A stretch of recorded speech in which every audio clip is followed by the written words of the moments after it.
তিয়কৰ ঘৰফলীয়া তিনিআলিৰ সমীপত দুৰ্ঘটনা। চেনিজান চাহ বাগিচাৰ এম্বুলেন্স সোমালগৈ পথাৰত। সুৰাসক্ত চালকে পথাৰত সোমোৱালে এম্বুলেন্স।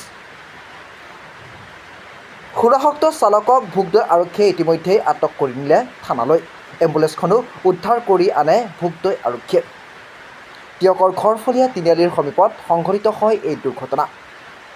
পথাৰৰ মাজত সোমালগৈ এখন এম্বুলেন্স। চেনিজান চাহ বাগিচাৰ এম্বুলেন্স সোমালগৈ পথাৰত। সুৰাসক্ত চালকে পথাৰত সোমোৱালে এই এম্বুলেন্সখন। সুৰাসক্ত হৈ চালকজনে এম্বুলেন্সখন চলাই নিছিল আৰু তাৰ পাছতেই পথাৰত সোমোৱালেগৈ এই এম্বুলেন্সখন। সুৰাসক্ত চালকক ভোগদৈ আৰক্ষীয়ে আটক কৰি নিলে থানালৈ। ইতিমধ্যে এম্বুলেন্সখনো উদ্ধাৰ কৰি আনে ভোগদৈ আৰক্ষীয়ে।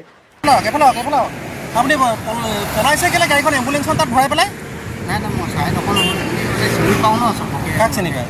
ক'ত থাকে আপুনি? ক'ত থাকে? আলিমূৰতে ঘৰ ন ওপৰৰ পৰা কিবা চাই ফিটিং আপুনি গাড়ীখন ভৰাই দিছে মানে কি এইখন এম্বুলেন্সখন চাওক আপুনি বলক এম্বুলেন্সখন টাংখন চপাই দিলে বলক আপুনি এম্বুলেন্সখন মানুহ আছিলে নাই? নাই হা মদ খাই কিয় চলাইছে? নাই মদ খাই কিয় চলাইছে? দাদা মদ খাই কিয় চলাইছে?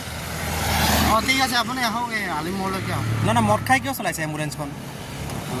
অকণমান খাইছে কিন্তু আপুনি অকণমান খাইছে যদি আপুনি নাই নাই আপুনি বেছি মাজলৈ যাব এইফালে এইফালে আপুনি পলাইছে কেলে গাড়ীখন এম্বুলেন্সখন তাত ভৰাই পেলাই? নাই নাই মই চাই নকওঁ চিনি পাওঁ ন চবকে। কাক চিনি পায়? ক'ত থাকে আপুনি? ক'ত থাকে? আলিমূৰতে ঘৰ ন ওপৰৰ পৰা কিবা চাই ফিটিং আপুনি গাড়ীখন ভৰাই দিছে মানে কি এইখন এম্বুলেন্সখন চাওক আপুনি বলক এম্বুলেন্সখন টাংখন চপাই দিলে বলক আপুনি এম্বুলেন্সখন